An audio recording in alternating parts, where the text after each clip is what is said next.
Good evening, believers. How are you doing today? This is Love Coach Dasha coming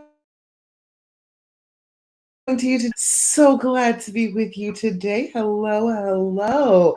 I got a new microphone. Hopefully that'll fix some of the sound issues we've been having. Brand new microphone. If it's still having sound issues after that, it's not me. Got some new equipment, so you all let me know. Make sure that you can hear me. Let me know.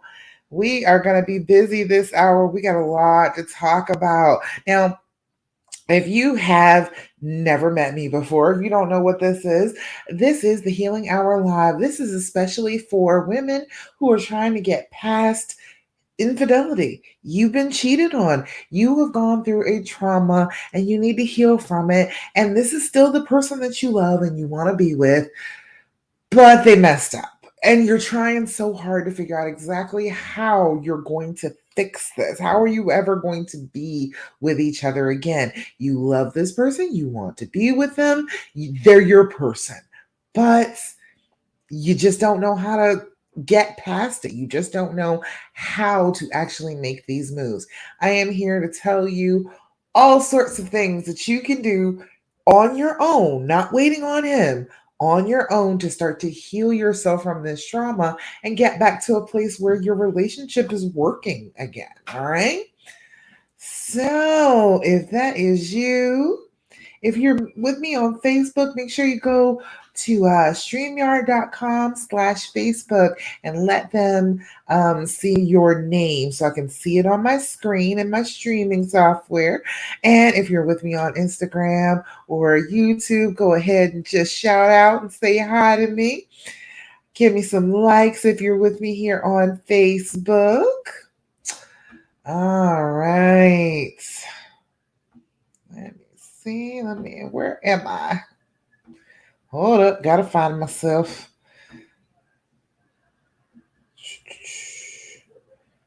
Come on. Had everything set up right, but still can't find myself in the stream. There we go. And mute. All right. Now, I'm going to tell you all sorts of secrets about what you can do to help yourself get past this. But I need your questions, okay? I got some good questions that I'm going to be answering today that came from the pin post in the group. But if you got questions, if you got something on your heart that is stressing you, you're trying to figure this out, I am here to give you some advice. I will give you a different perspective. I will give you some help, okay? So don't be scared to go ahead and talk to me, all right? All right, let's see. There we go. I can see everything. It's been a long time, but you know what? I love that because when I haven't heard from you in a long time, I know you're just traveling along that healing path and feeling pretty good, and you don't even need me, and I'm all right with that. You know what I'm saying? I can be your fairy godmother. I can get you on the path, but you don't need me forever. You've been doing pretty good, right? I haven't even seen you in the weekly group for a minute, so hey, I am feeling like you're doing pretty good. Hey, I trust you. If I haven't heard from you in a minute, no news is good news. All right. Let me move this, open this over here. All right. All righty. Well, we won't talk about it today, but we can start with the basics, okay? Because this is a trauma. You got to treat it like a trauma, okay? You got to heal from it like it's a trauma. So we've got to be working on that, okay? The very first thing that you need to be doing, you need to be doing this every single solitary day, five times a day. You need to be doing breathing, okay? When you are traumatized, it is not just in your head, okay? This isn't just in your imagination. This is your hurt feelings thing.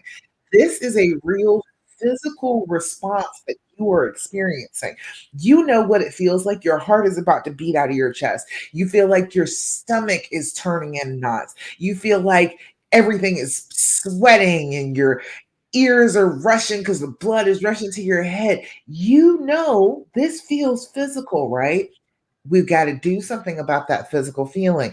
That is the fight or flight response. It's your sympathetic nervous system kicking in because, oh my God, something emotional happened. And so I think you're in danger now. And so we must save you from the danger. Even though it's only emotional danger, your body reacts as if it is a physical thing. Okay. So what we've got to do is we've got to reverse that. We've got to take back over control of our nervous systems.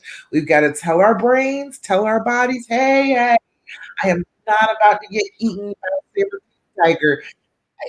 I am not in any danger. I am not really in any danger. I know it is emotionally painful, but this is not a life or death situation. I don't need life or death reaction right now. All right. So that's the big thing. Do your deep breathing. That is the opposite of the breathing that you do when you're in that state. Okay. So when you're doing that slow, deep breathing, and we do it with a rhythm, we do 4, 7, 8 breathing. You can pick whatever numbers you like. It is about getting into the rhythm of the breath and slowly inhaling it, slowly exhaling it. Let your body use the oxygen that you're breathing in, because when you're anxious, you're hyperventilating, so you're not actually getting in enough oxygen, carbon dioxide. When your carbon dioxide level raises in your blood, your body can tell that. And so your body's like, oh, something must be wrong. And then it adds on top of the pain and the stress and the anxiety you're already feeling. So we've got to get back in control of the breath first. That is the key number one thing. If you do it on a regular basis, you will feel better. All right. So come on and do your deep breathing with me. All right. Let me see. I'm seeing people pop up. Let me see. Oh, Sarah! Long time since I've seen you too, girl. You've been doing all right? I hope you've been doing okay over there. All right. Let's see. Okay. Let's see. Heidi, Sandy. People are mentioning me in their comments, but I can't see those right this second. So, I'll see if I can find that.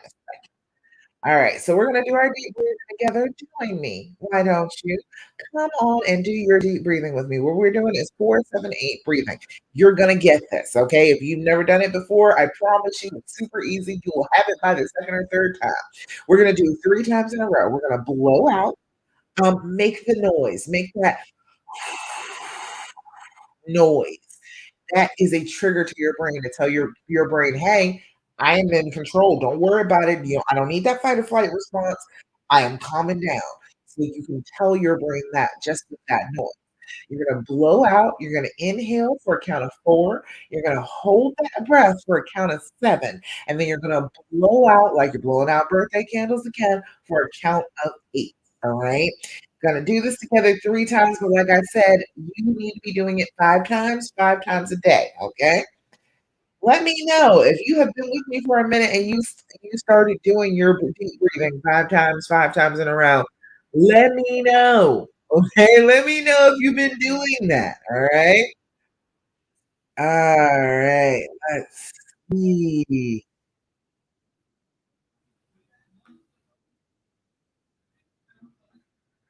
Right, can I see? Where'd it go? Okay, there it goes.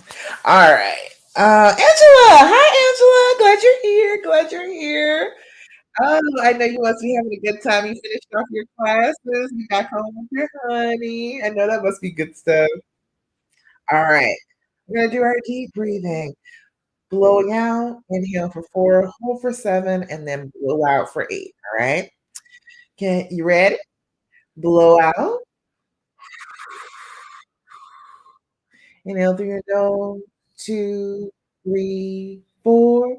Hold it. 2, 3, 4, 5, 6, 7. Blow out. 2, 3, 4, 5. Eat again. Inhale. 2, 3, 4. Hold it. 2, 3, 4, 5, 6, 7. Relax. 2, 3, 4, 5, 6, 7, 8. Last time. Inhale. 2, 3, 4. Hold it. 2, 3, 4, 5, 6, 7. Blow out. 2, 3, 4, 5, 6, 7, and 8. Beautiful. How do you feel when you do your deep breathing? Let me know. It should help, okay? It should help you try and get a grip on the anxiety, on the fear, on the troubling thoughts. It helps with all of that because it is the opposite reaction, to that anxiety-filled reaction. You are telling your body, telling your brain, you want to calm down. Usually you can do it if you practice, all right? Especially when you're doing it like 5 times a day, doing it consistently, it keeps bringing that level down every time you do it. And so then, even when it spikes, it's still not like way up in the stratosphere. It is still at a really manageable level, even when it spikes up a little bit because you've been pulling it down that whole time. All right. Angela, you say you do it regularly, especially at work. Girl, yes. I used to have to do my breathing all the time when I was a nurse. I had to do it all the time, and I taught people how to do it all the time. So yes, definitely at work. That is one of those places where that anxiety will kick in on you. So if you can remember, be present enough to do that breathing, it helps with everything. It helps with your work day. He said, most nights when I get home from work, he has supper cooked and ready and will take off my boots for me. Oh, Angela, that's so sweet. That's a Thirsty Thursday right there. Oh my goodness. It's so good to have one that'll cook for you, isn't it? I don't cook. I suck at it. My attention span sucks. I think I have ADHD, and so like I burned boiling water like a couple of times. So he doesn't allow me in the kitchen very often. But when our kids were little, we figured out that it cost a little bit more than he was making to work for us to put our daughter in daycare for him to work. So we were like, okay, money wise, it makes more sense for me to just work and then him to stay home. He stayed home. I'm trying to tell you, oh, getting gourmet meals and for my lunch. He just sent me with a ton of food. He'd have my clothes ironed. It was such a like that anymore, but I remember the days. All right. Second thing I want you to always be doing. I want you to do your journaling. Have you been doing your journaling? Have you sat down with yourself, with your emotions, and journaled a little bit? Took a little self-care time, examined how you felt, writing things down. Have you been doing that? You need to do that, okay? If you are not doing that, you are doing yourself a disservice because as you are doing this, there's several good reasons to journal. First thing is it's going to make you feel a little bit better in the moment. You get the stuff out of your head and you put it down on paper and then your brain is like, oh, okay, I guess we can put that down for right now. It doesn't keep repeating the same thing over and over and over again to you. It will give you a chance if you do journal in the morning to plan your day, plan how you're gonna handle some triggers that may occur during the day, have your plan set in stone so you know already before the thing even happens to you, you know how you're gonna handle it, and so then you can handle it at your best. At night before you go to bed, writing down the thoughts, the stuff that's going on in your head is helpful to help you sleep at night. If you've been having trouble sleeping since this trauma has happened to you, that is one way that will allow your brain to be a little bit lighter before you go to sleep. And if you write down a problem that you are having and then say, okay, in the morning, I'm going to know exactly what to do about this problem, and your brain is working on it during the night. It won't even be a nightmare. It will be your brain sitting there flowing through uh, possibilities, trying to figure out exactly how to work things out. And in the morning, things will be a little bit clearer for you. So it's an excellent thing to do all the time be journaling, okay? Take care of yourself, all right? This is a little bit of self-care, 5 minutes in the morning, 5 minutes in the evening. You can spare 10 minutes for your journaling. I know you can. Doesn't matter what you wanna use for your journal. I like this one, work hard, dream big. I think I got this from the Dollar Tree. Plenty of pages to write in. Sit down with your book, whatever pen you like, and write about your feelings for about 5 minutes, okay? You deserve that much time, and then it's not like and you can start to tell your brain, "Hey, I will think about that a little bit later when I'm journaling." If your brain is starting to go all off and you're starting to wander down a bad path, you can stop it from happening if you are regularly journaling. You can tell your brain, "Wait, wait, wait, wait. I can't deal with that right now, but you know we journal first thing in the morning before I go to bed. I'm gonna journal about that. Just hang on. I need it here at work." And you telling your brain that and then coming back and later doing it will convince your brain that it's okay to let go of it for a little while until you can get to a place where you can sit down and really think about it and really journal about it and consider what it is you have on your mind. But if you're trying to like squeeze it in the middle of the day, it's very difficult to think about. So if you are having that habit, your brain will be like, "Oh, okay. Later. I'll talk to you about it later." And then we can go on with our day. All right. Regina, hello. I'm glad that you're here too. Thank you for tuning in. I want to tell all the secrets to know about getting past this pain, this trauma of being cheated on. If you want to be with your honey, you should be able to be with them, even if they're an idiot, even if they do stupid things. All right, so let's see. Got our deep breathing. We got our journaling. If you are doing your journaling, couple things about that: is date, time, and level of anxiety. Those things are going to help you keep organized. They're going to help you keep track, find trends that you didn't notice before. If you were looking at the date on a regular basis, you're like, "Oh, hey, the first of every month, I got some issues." Or 8 o'clock at night, I always seem to have a little bit of a panic attack. Oh, you'll know that because you are writing down the date and the time. And then your level of anxiety is 0 to 10. 0 is no anxiety whatsoever. You are feeling blessed. All is well with the world. You can write that down. Write that down if first thing in the morning you are feeling freaking wonderful. Write it down if before you go to bed you have felt light and felt free. That is an excellent thing for you to know that you do have those days. All right.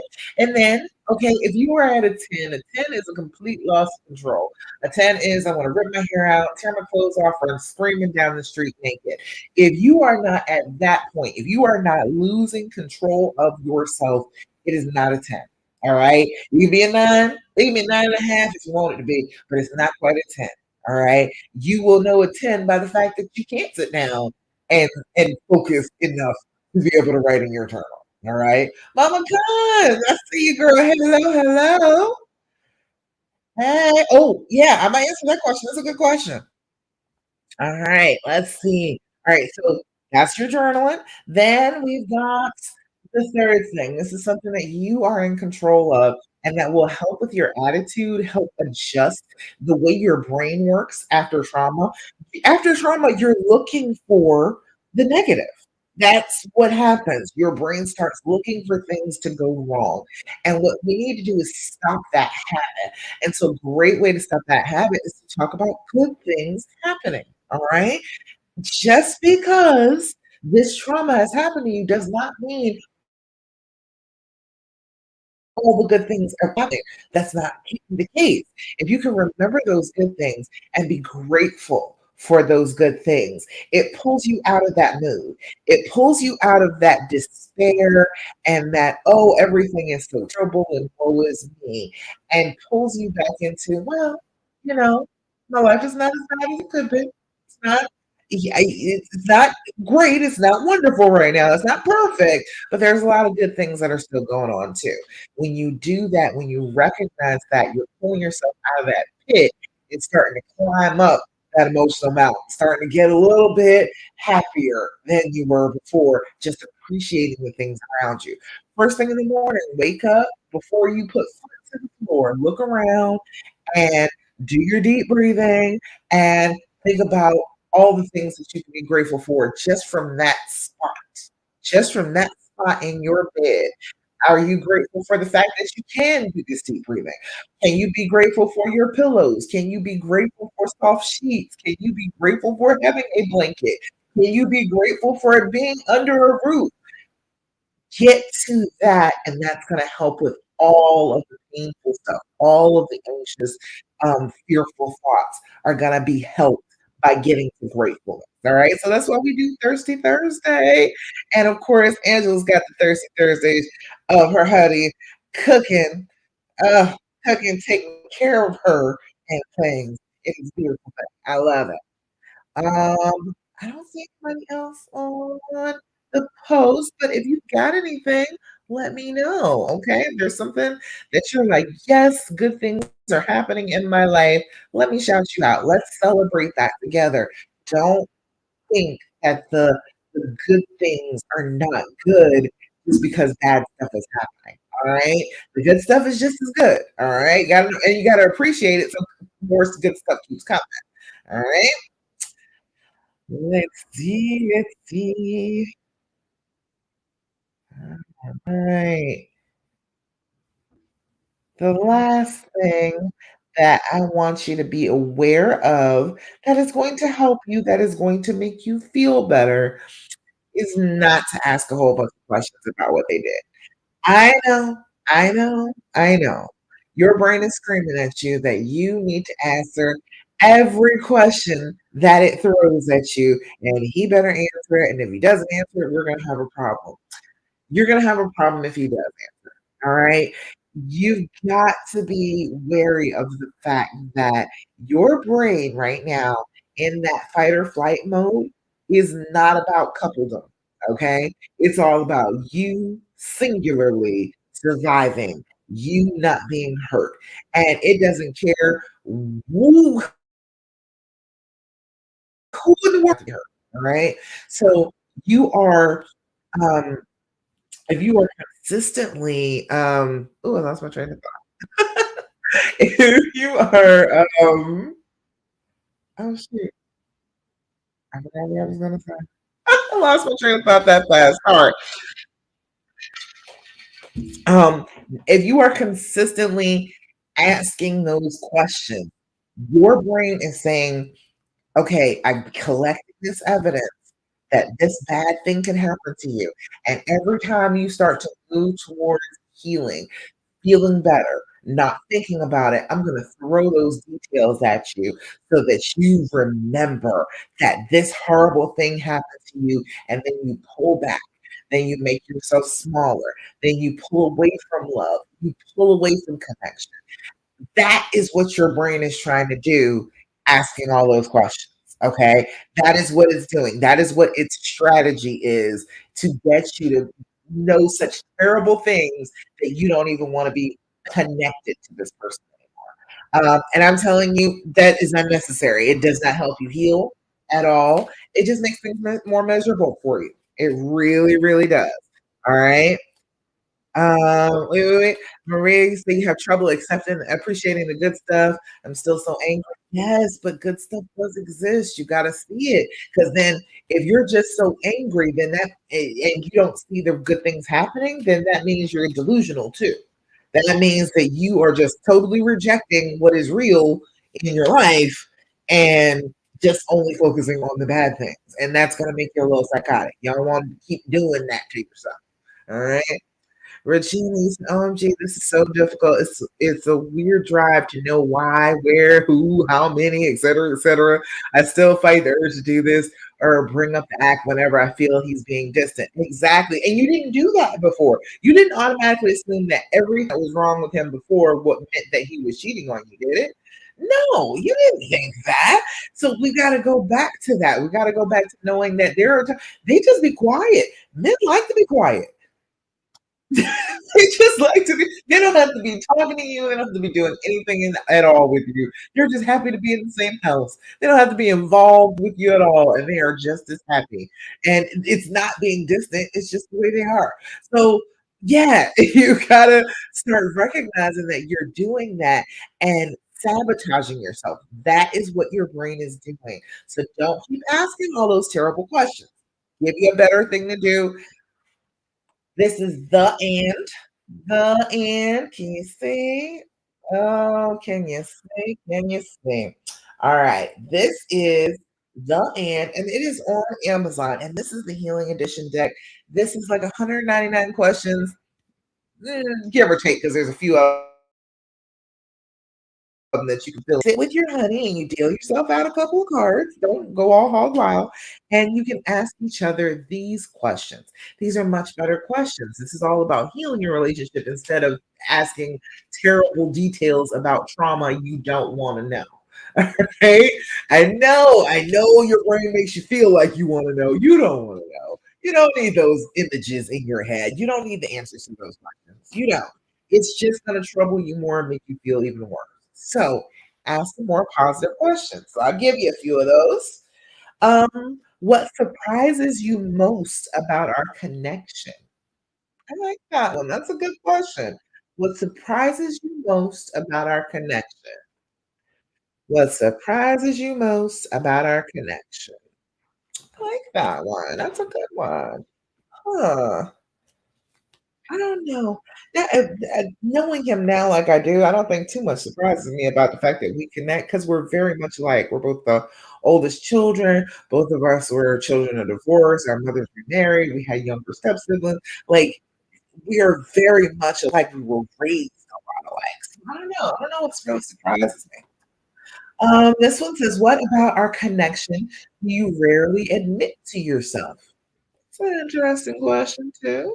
What about our connection do you rarely admit to yourself?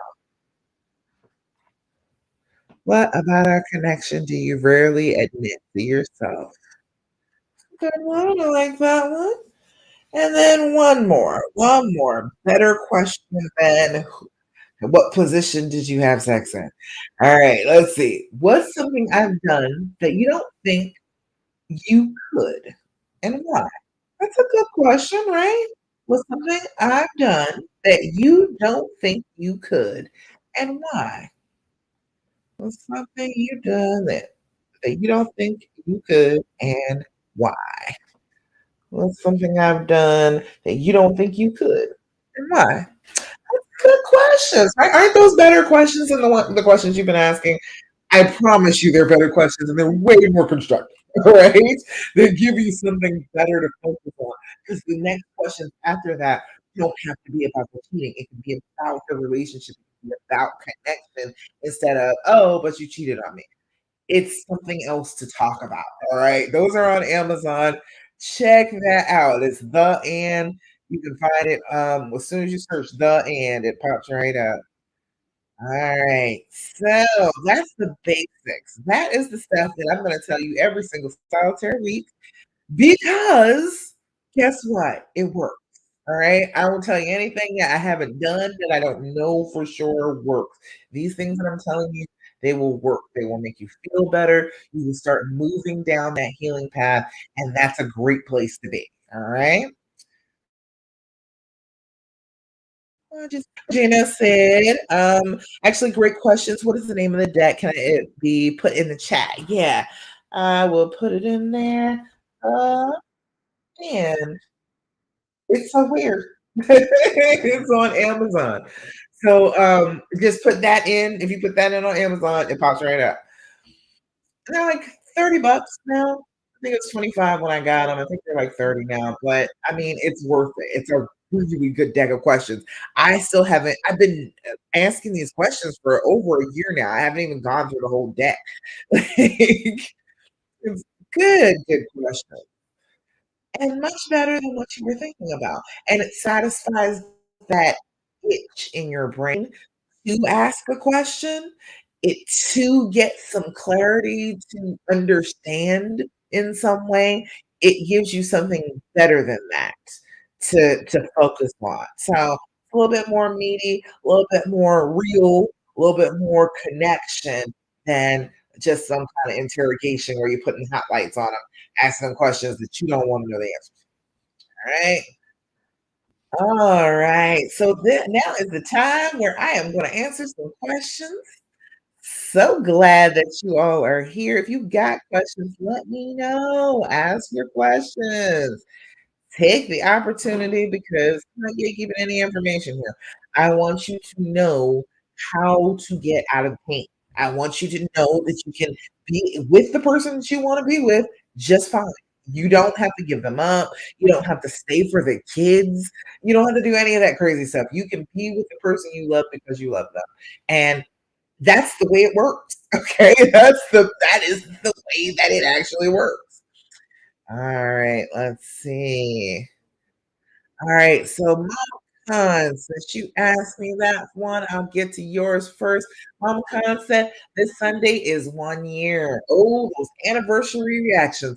How to deal and make it a special day. All right, there's a couple ways you can go about this. All right, I found that you can either make it a big deal. All right, we are going out. It's a thing. It's the anniversary of the moment that I knew our vows were real. You know what I mean? Like, I knew I really meant them when I found this out about you and I stayed. All right. So we can make it be a big old celebration about that, about us making it through a year after something terrible and tragic happened. Or we can make it very low key. All right. We can make it very calm, very private, very intimate. You can do it like that. All right. So, if you're going to go for it, hog wild. All right. We're going to go out. We are going to spend some money. We are going to do some fun stuff. We're going to find and do that. So now this is the anniversary of the day that we did the big thing together that we had never done before. It's not the anniversary of us cheating anymore. So that is what the main event is going to be. If you are going to go hog wild, you're going to celebrate. You are going to say, okay, this is a milestone. All right. If you're going to keep it low key, all right, a little picnic in the living room. Build a fort together. A little few candles. Hey, they got the electric candles at the Dollar Tree. You turn them on the bottom, and nobody's house gets burned down. All right. You can sit there, you can chill. We'll drink some wine together. We'll Netflix and chill. We'll have good sex. We will order in and eat until we're fat. We will do fun stuff together in the house. So it's kind of how do you want to handle it? Some people feel like it's a little bit too much pressure to try and make it be a thing. But if you have a good activity that is something brand new that the two of you have never done before, and then you put that on the anniversary date, now it's a big thing. Now it's this great memory forever that we replaced that anniversary with something that was connecting the two of us.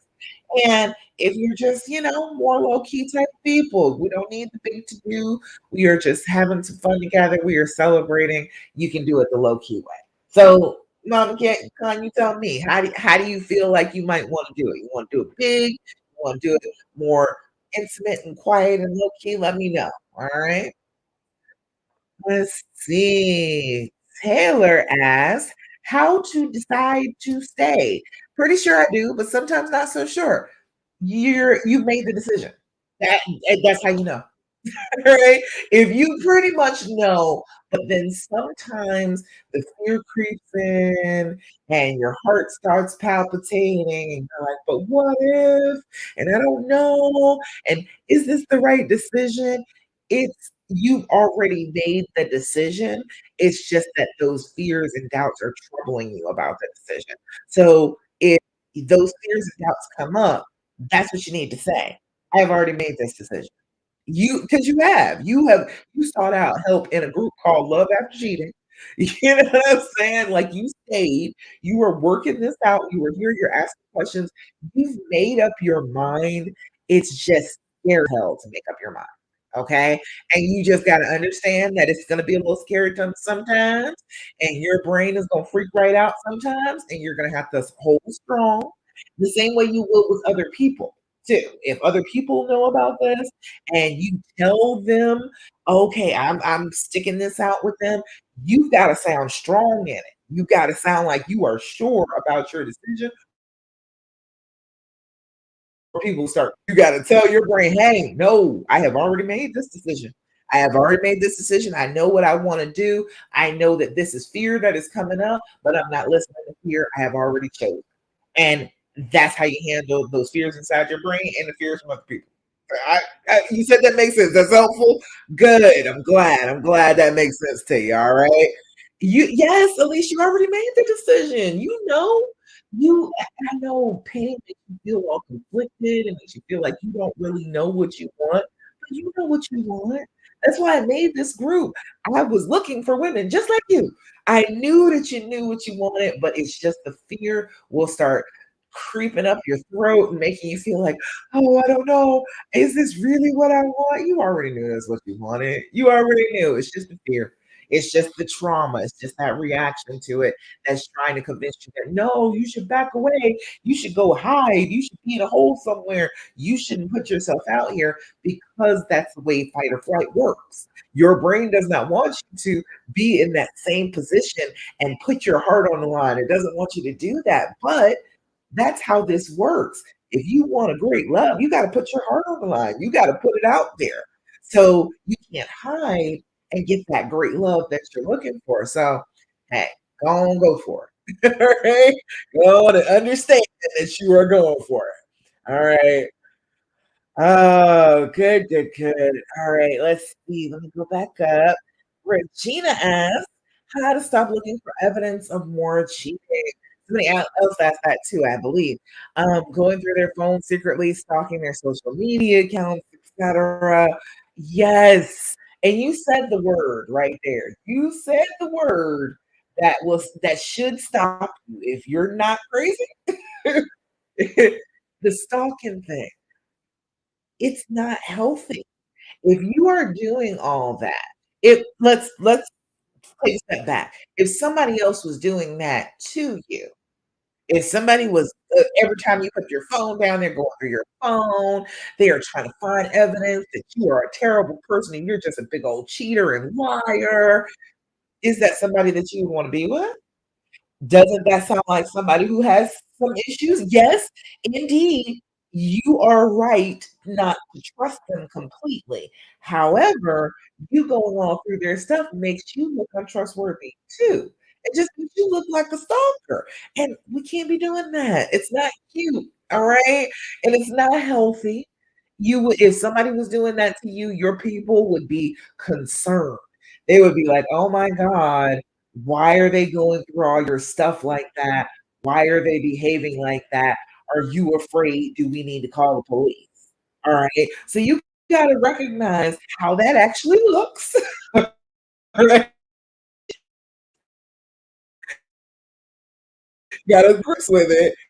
And the person who looks. Is that what a person who is healed does?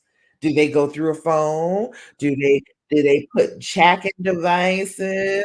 Do we do all that if we're healed up? No, we don't do all that, do we? So you gotta behave like what you wanna be like, okay? You gotta behave like a healed person if you wanna be a healed person.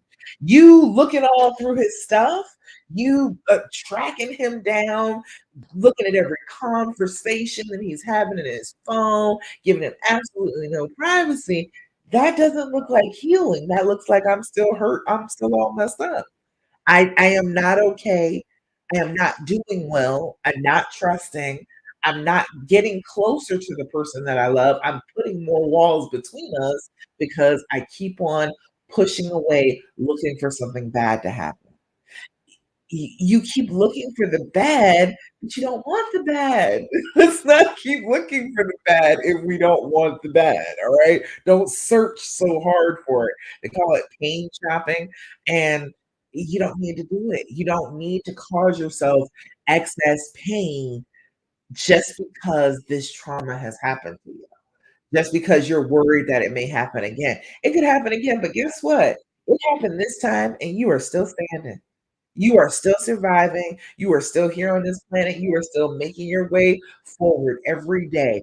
If this did happen again, you would handle it again. All right. So try to worry about it, borrowing that problem that you don't have right now. It just makes you look like you're crazy. It makes you look like a stalker. It's not cute. Right? We are queens. We are not sitting here going through people's stuff. We are not doing that. It's not queenly. We don't need to do that. All right. Does that make sense? You all let me know if that sounds crazy. But, it's just a matter of deciding how do I want to show up?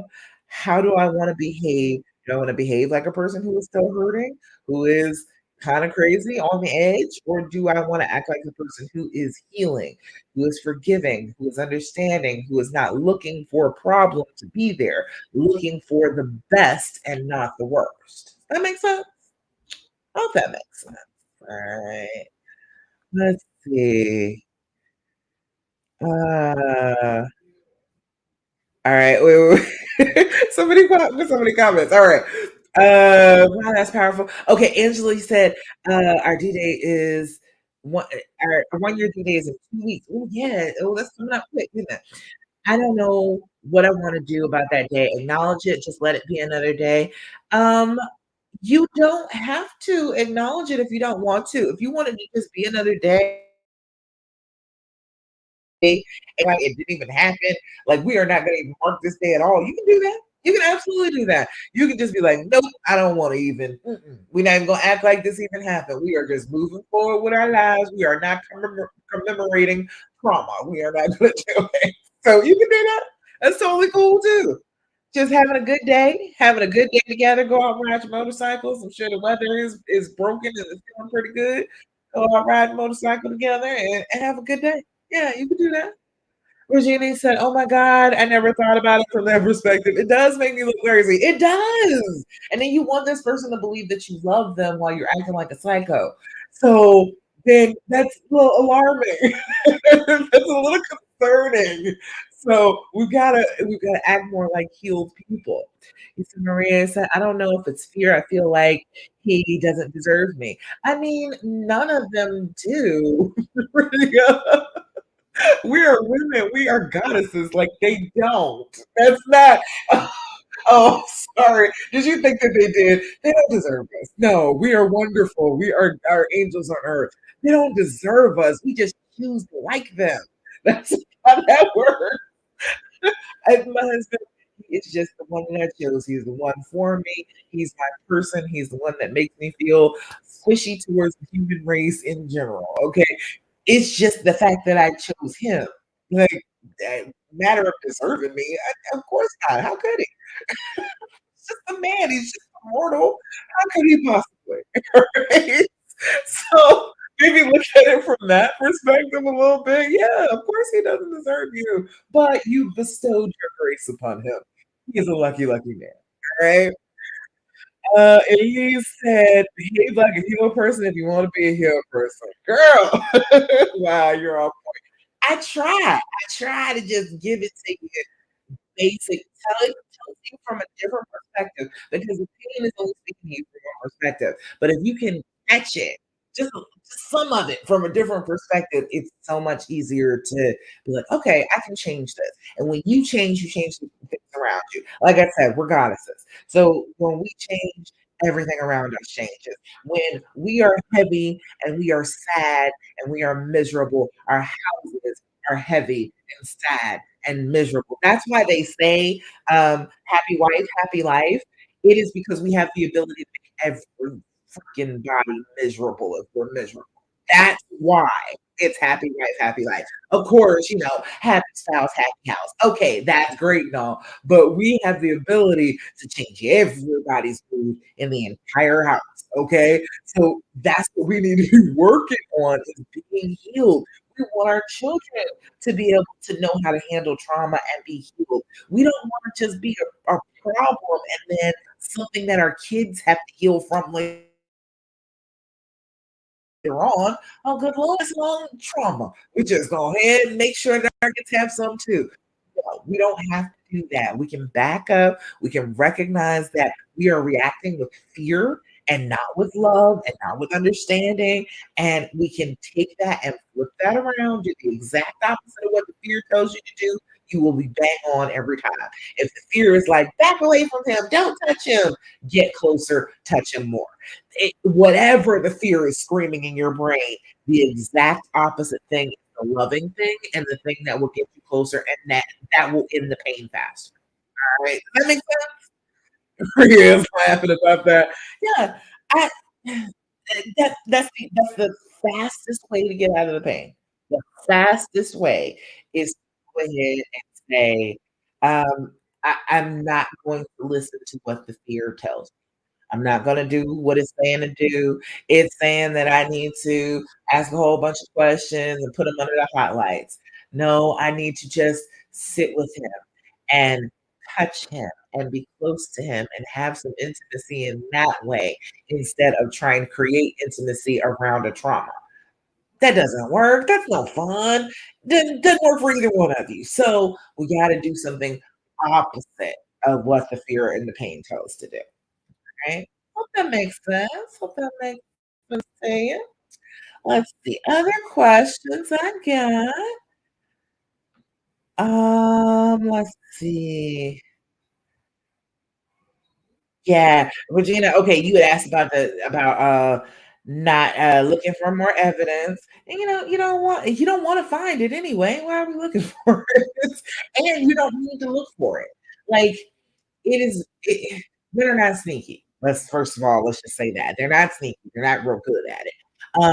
And so if they were doing something strange, you would notice. You would be able to find evidence pretty quickly without having to go all through their phone. So, just understand that you would know and accept that, okay, I don't think that that's what's going to happen. I believe the best of him. I think that he's going to try and fix this mistake. I think that he's going to try and behave like a loving person, and I'm going to try and heal and act like a loving, healing person towards him. All right. Let's see. Susie asked, a problem I'm struggling with is actually healing from the hurt, betrayal, and memories. How do I distance myself in my mind? It seems like every time I think I'm getting better, something or someone brings her up or reminds me I'm ADHD, so I have problems turning my brain off. So the whole nightmare replays itself over and over in my head, especially the whole scenario the day I walked in on him and her in bed having sex. That memory is burned into my brain. We've done marriage counseling and we are getting along great, but inside I'm suffering with the memory. Every time I turn around, someone or something brings her up or reminds me of and all of the hurt, betrayal, and anger that I felt and still feel. How can I get past all of this and make my 36-year marriage work? Okay, Susie, first of all, your marriage is already working. All right. It is 36 years old. Your marriage is working. This is not going to destroy your marriage. It is strong. It has been standing for more than 3 decades. It's already working.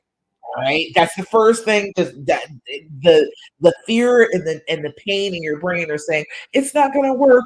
The whole thing is going to fall apart. It's not going to be all right. But you have made it through 3 decades together. This is not going to break you.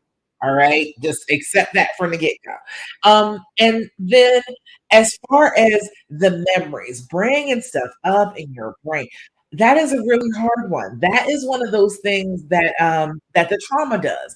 The trauma keeps bringing up the memory because if I can remind you that this hurt so bad, you will avoid doing this, being in this position again. And it's your brain kind of punishing it. All right. So the first thing we need to know is you are not your brain. Susie is a different thing from the thought that Susie thinks. Okay, you are observing the thoughts. Your brain is having the thoughts, all right?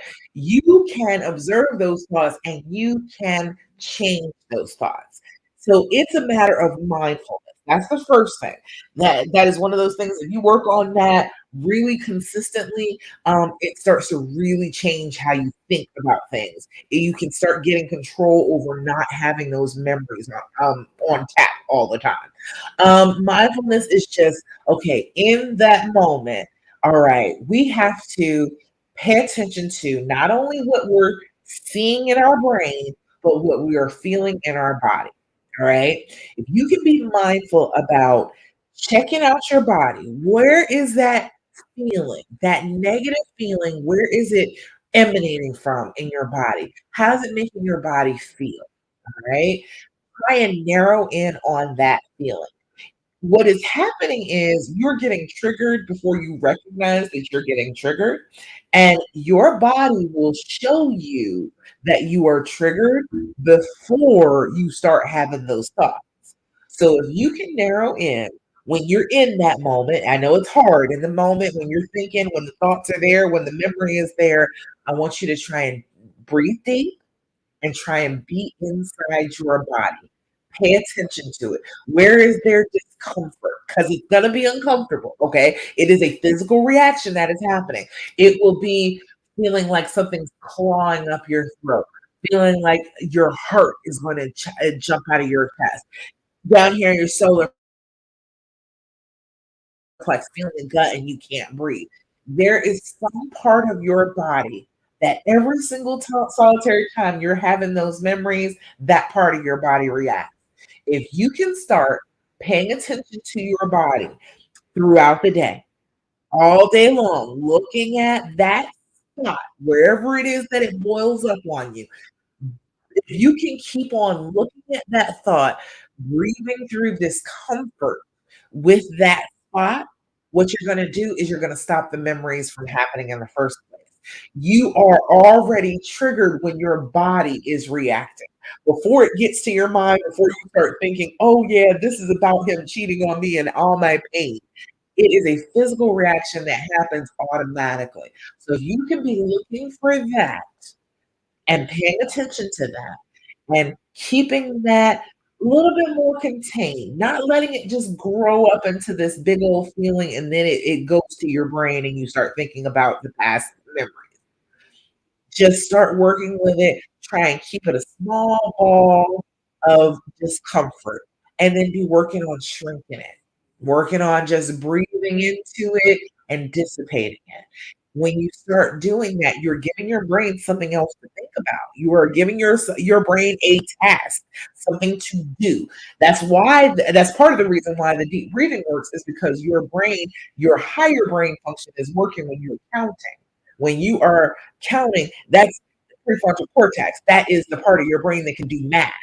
When you are freaking the hell out, that's way back here. That is the amygdala. That's the lizard part of your brain, the reptile part that just automatically reacts. So if you can assign your brain another task instead of, okay, I'm gonna be building and freaking out, like, no, I'm gonna take this anxiety and I'm gonna make it a ball in my head and I'm gonna be working on breathing into that ball.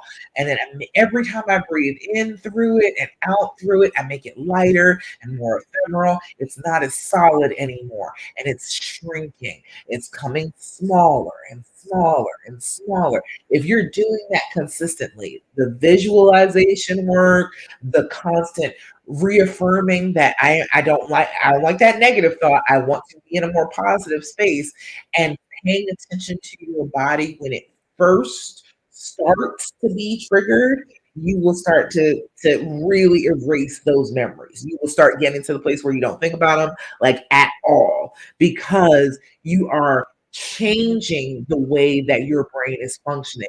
You're not just going around in the same trauma loop that you've been in since this happened to you. You are creating new brain connections. You are making synapses connect and do different things than they were doing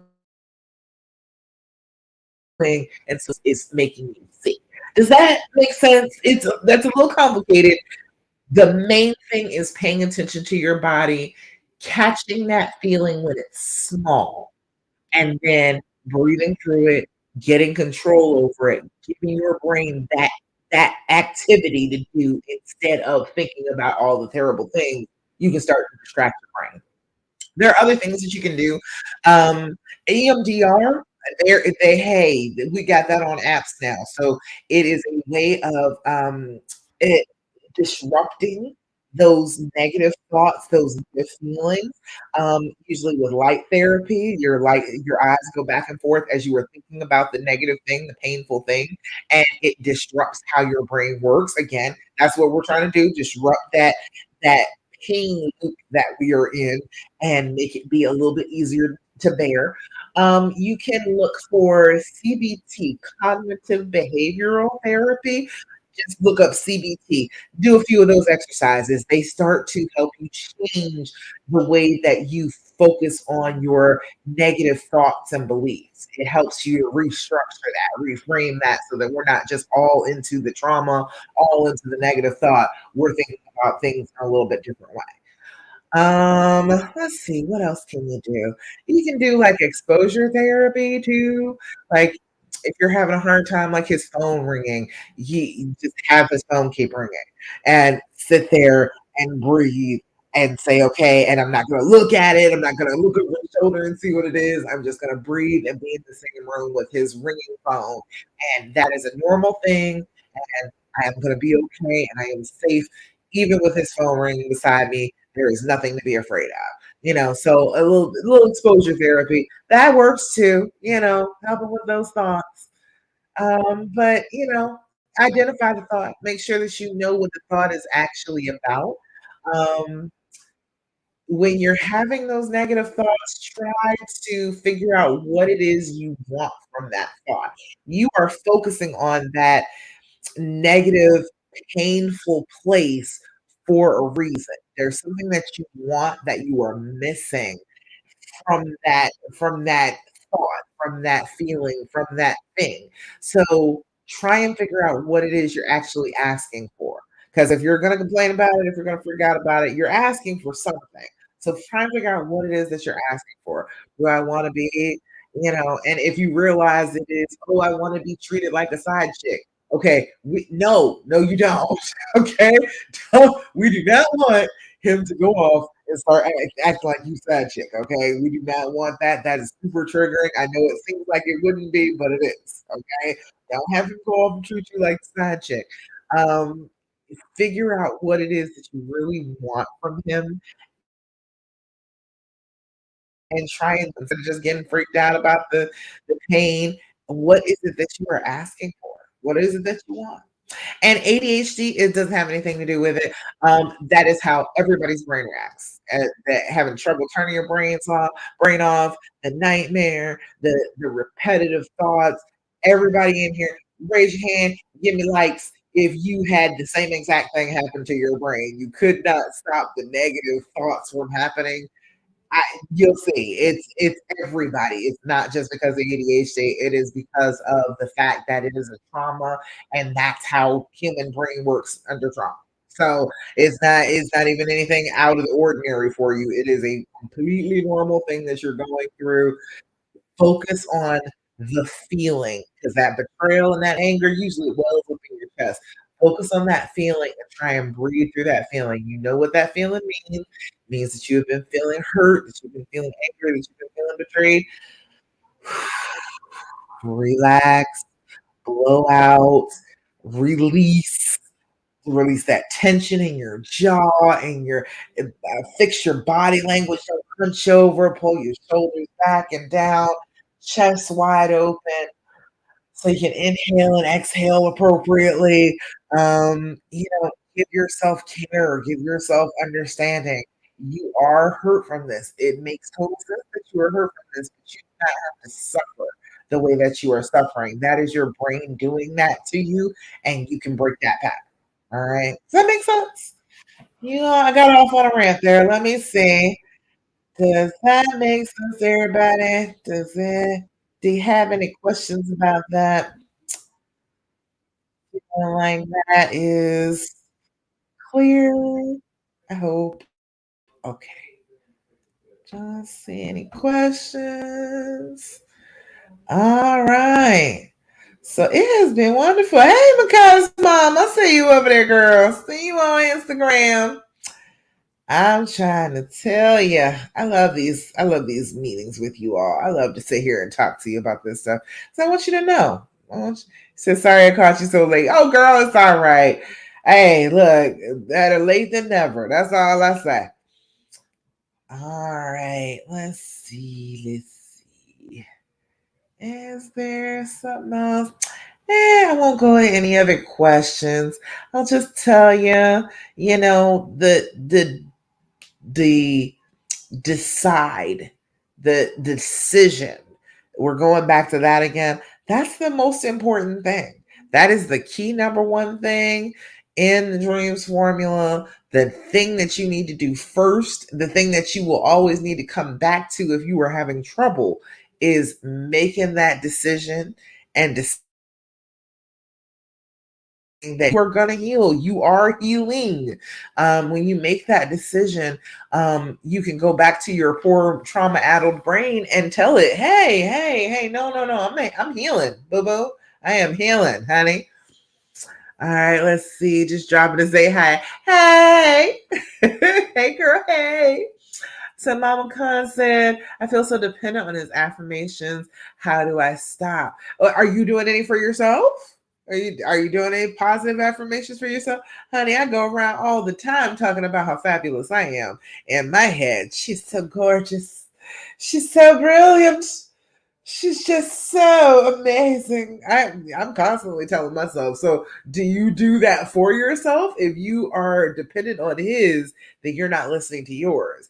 Are you thinking that your affirmation about yourself are less than because it's coming from you, that it has to come from somebody else to be valuable? You gotta check that out. You gotta be like, no, it is valuable to me because I am wonderful and I need to be acknowledging my wonderfulness. So if you're not doing that, do that on a regular basis and you won't be so dependent on him having to say, oh, that you're so wonderful. Because it's just not enough. You gotta believe that you're wonderful. You don't believe the compliments if you don't believe in yourself. If you don't believe it, if you don't feel it, if you don't see it about yourself, then you're not going to believe the compliment somebody else gives you. Why would you believe it? It's just some bunk. It's just something somebody made up. They're just saying something nice to you because they want something from you. You could make up anything and totally not accept that. So you got to feel good about yourself. You got to talk to yourself. Somebody was asking a question. I had pulled it up about she had lost a little weight and then gained back some weight.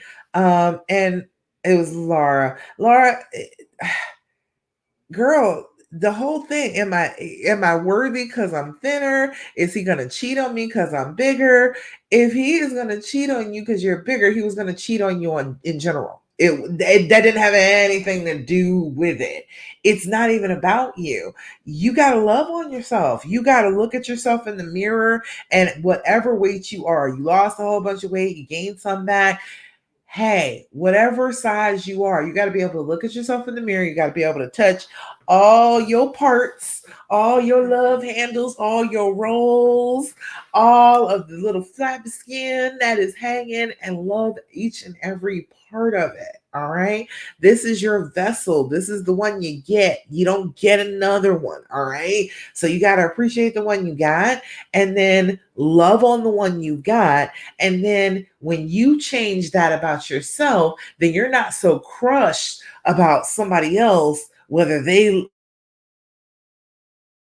like your body thing. And if he loves you, it's not going to matter whether you're big or small. You've had his children. Yeah, you're going to gain weight. Yeah, you're going to lose weight. Yeah, you're a person. That's what happens. We all do that. So if he doesn't want you, doesn't love you for yourself, only if you are a certain size, then screw him. You know what I mean? But you gotta love on yourself. You gotta love yourself first. Gotta it, it, and not love yourself first. If you can love and be loved by somebody else at the same time, if it helps you to love on yourself more to be loved, okay, I get that. But you got to come from a place that you deserve love and that you are willing to give yourself love. Because if you're not willing to give yourself love, nobody else will. Nobody else is going to be interested in that. Cosmom, you said, am I doing any more challenges or a Mother's Day? I don't have anything planned for Mother's Day. My daughter's birthday is right in the beginning of May. But I am doing another challenge. I am doing another challenge. Is it in May? I forget. I was sitting there working on it today. I'll tell you, it's coming up shortly. You will know about the next challenge that I'm doing. Oh, you know, I always got a challenge for you. You know, I want y'all to expand and learn and know about the dreams formula and heal and feel better. That's what I want from you. I don't want you here just suffering. All right. I am Love Coach Dasha everywhere. I'm on Instagram, on TikTok, on YouTube. Love Coach Dasha, just everywhere. And it's Dasha, just like Tasha, but with a D. I don't know why people have such a hard time with that. Just so you know, just like Tasha, but with a D. So Dasha. All right. My name is Nadasha. But most people call me Dasha. My friends call me Dasha. So you can call me Coach, or you can call me Dasha. All right. There we go. Any other questions over here on the live? Anybody got anything else that they want answers to? Because I got answers, girl. I got answers. I got the healing path in my pocket. I know how to tell you. All right. Okay. All right. Well, I think that's about it. So, how'd the sound do? Did the sound good? I got the new microphone. I'm feeling very high tech with the I can move it. Look at that. Ooh, I feel special. I feel fancy. Let me know how the sound sounded. I just tested it out yesterday. It looked like it was doing good. So I want you to be doing your affirmations. We just talked about that. Everyone go live twice a week. You know what? When I first started doing this for almost a year, I was going live 3 times a week. I was. And then my business coach was like, no, you can't keep going 3 times a week. She was like, you're doing too much. It was like, you got to be actually available to work with people. You can't do it every night. So I was like, okay, all right, fine. I'll go down at once. Oh, but I love talking to y'all. I really do. But I already do the group on Wednesday too, so I got to keep some time free for working with all my one-to-one clients too. So yeah, no, it is what it is. So affirmations are whatever you tell yourself. They say positive affirmations because you can also have negative affirmations. What you tell your brain is what your brain is going to believe. All right. So if you keep telling it a terrible thing, it will believe the terrible thing. If you keep telling it a wonderful thing, it will start to believe the wonderful thing. So when you're doing an affirmation, what you need to do is look yourself in the face, in your phone, in your mirror, whatever it is you need, look yourself in the eye and say the affirmation like you mean it. Say it like you're trying to capture that video in your brain of you looking yourself in the eye and saying it with all the passion and conviction that you have. When you do that, you come back to that visual every time you think of the affirmation. And so your brain is like, hey, she actually looked like she believed that when you talk. So when you're consistently doing that, it will consistently link up with she looked like she meant that, and then start creating the brain connection that you really do mean it and it is a true thing. All right. So got to be positive, got to be positive. So let me give you a affirmation. Because mom, you said harder to believe the positive, but easy to believe the negative. I wonder why. Because that's the way our brains are wired. Our brains are wired against being optimistic. They are wired towards we want to believe the bad thing, because if we believe the bad thing, then we can protect ourselves. We can go into hiding and we don't have to be hurt. And that's not true at all. It's not true at all. even if you did know all the bad things that were coming, it still doesn't prevent you from having bad things happen to you. So it's an insane thing that our brains think, but that's the way that they're wired. It's wired towards looking for the negative, looking for the problem instead of looking for the good thing. But you can rewire it. You can work on it, because I have done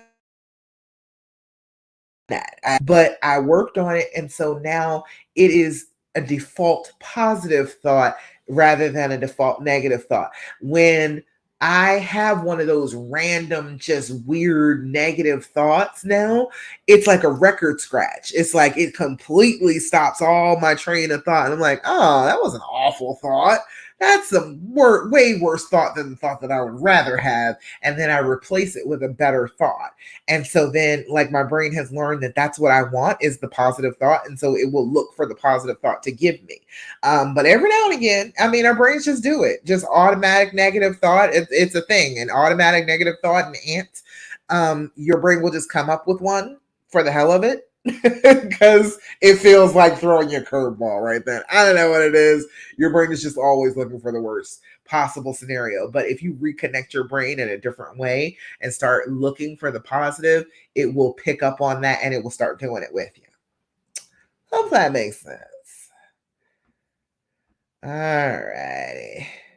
So sounded great. Thank you for the live. Extremely helpful. You're so welcome. I am so glad that you were here, Elise. Glad that that made sense to you. Glad that you're feeling good. All right. So this is the affirmation for today. Today, I believe. Today, I will see the miracles and love surrounding me. Ooh, I like that one. Today, I believe. Today, I will see the miracles and love surrounding me. Today, I believe. Today, I will see the miracles and love surrounding me. Because it does, honey. There are miracles. There is love. You're a freaking goddess. Of course, there's miracles around you. Of course, there's so much love to be found for you. Of course, because you are just a beautiful goddess here or earthbound, having this beautiful emotional experience with another human being. It is a gorgeous thing. All right. We are going to believe in the good stuff. We're going to believe in love and happiness and understanding and healing and forgiving. We're going to believe in all that stuff. And there is nothing wrong with you for doing so. Okay. So that's about it. That's all I got for you today. Thank you so much for joining me for the Healing Hour Live. Until we meet again next week, 8 p.m. Eastern Standard Time, remember, don't do what the fear tells you to do. The exact opposite of what it says is probably the loving and healing thing to do. And I love you. And I'm so, so proud of you for doing such a hard thing and healing from this trauma. And I will see you again next week, 8 p.m. Eastern Standard Time for the Healing Hour Live. I will see you again next week. Bye. Instagram. And bye over here on Facebook and YouTube.